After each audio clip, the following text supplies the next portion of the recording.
In today's video, I'm going to teach you how to find neighborhood details on Zillow Desktop 2026 Guide. Start by opening your web browser and heading to Zillow.com. In the search bar at the top, type the neighborhood name, city, zip code, or a specific address you're curious about. Then press enter. You'll land on a map view.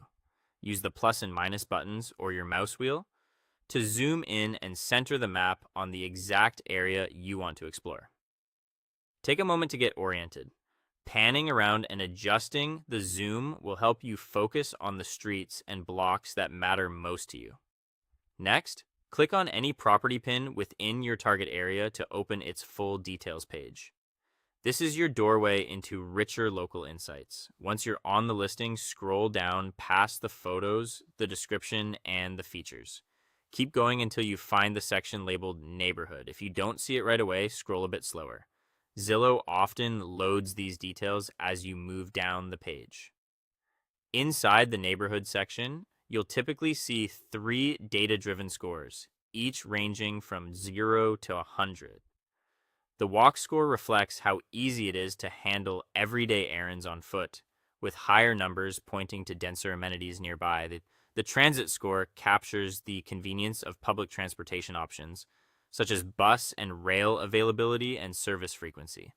The bike score looks at cycling, infrastructure, and terrain, noting the presence of bike lanes, hills, and overall bike friendliness. Think of these scores as quick snapshots to compare areas at a glance. Right below or near those scores, look for details on nearby amenities. This is where you can get a sense of daily life: parks, shops, cafes, and transit stops. Use this to visualize what your routines might feel like. You can also try the built-in commute estimator. Enter a destination like your workplace and see approximate travel times by driving, public transit, or biking. Treat these numbers as helpful estimates. Traffic patterns, construction, and transit schedules can change, so consider checking at different times of day if timing is important to you.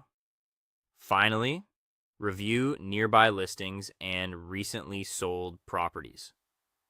This gives you context on price ranges and market activity within the neighborhood you're researching.